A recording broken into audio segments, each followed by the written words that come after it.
राहुल गांधी के अमेठी से चुनाव लड़ने को लेकर तमाम चर्चाएं जारी हैं, लेकिन सवाल यह है कि क्या इस बार स्मृति ईरानी को हरा पाएंगे। अगर अमेठी से स्मृति वर्सेस राहुल की जंग हुई तो इस बीच क्या कुछ देखने को मिलेगा। लेकिन कयास इस बात के भी लगाए जा रहे हैं कि राहुल की अगर इस बार हार या जीत होगी तो उसमें मायावती का भी बड़ा हाथ रहेगा।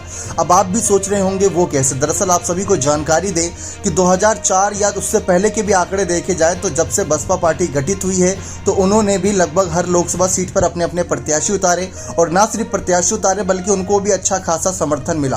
10-20% वोटिंग परसेंटेज उनके पक्ष में भी आता है, तो वो बहुत बड़ा डिफरेंस रखता है जीत हार का। जैसे कि आपको एक एग्जांपल देते हैं। मान लीजिए 2009 की बात करें तो 2009 में राहुल गांधी इस सीट से चुनाव लड़े थे और स्मृति ईरानी तब थी नहीं, बीजेपी के प्रदीप कुमार सिंह लड़े थे और प्रदीप कुमार सिंह को तब 37,000 वोट मिले थे। आशीष शुक्ला जो बसपा के थे उनको 93,000 और राहुल गांधी को 4,64,000 वोट मिले थे, यानी 3,70,000 के मार्जिन से राहुल जीते। लेकिन जब स्मृति ईरानी आई थी 2014 में और मोदी लहर चल रही थी 2014 में, तो बीजेपी को 3 लाख वोट और कांग्रेस को 4,08,000 वोट मिले थे।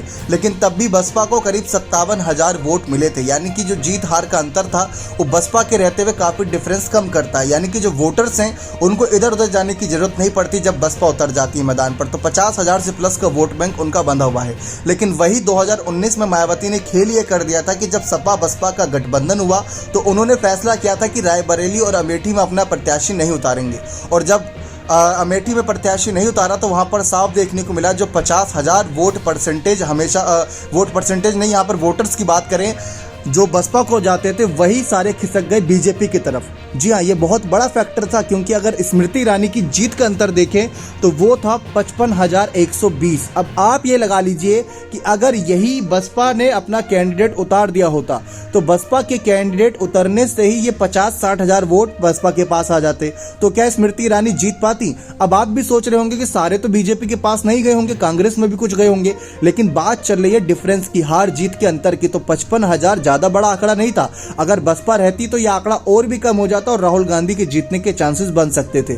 लेकिन अब 2024 के चुनाव पर सबकी नजरें कि क्या इस बार भी रायबरेली और अमेठी से सपा बसपा अपना कोई कैंडिडेट नहीं उतारेगी कांग्रेस के खिलाफ। सबसे बड़ा सवाल यही है। लेकिन अगर ऐसा हुआ, मायावती ने इस बार कैंडिडेट उतार दिया, तो हो सकता है कि वही वोट परसेंटेज मायावती के पास फिर से आ जाए और स्मृति ईरानी की हार हो जाए और राहुल गांधी की एक बार फिर से सीट पर जीत हो जाए। लेकिन अगर ऐसा नहीं हुआ और स्मृति ईरानी और राहुल गांधी के बीच जंग हुई, तब तो आने वाला वक्त ही बताएगा कि राहुल गांधी जीत पाएंगे या नहीं।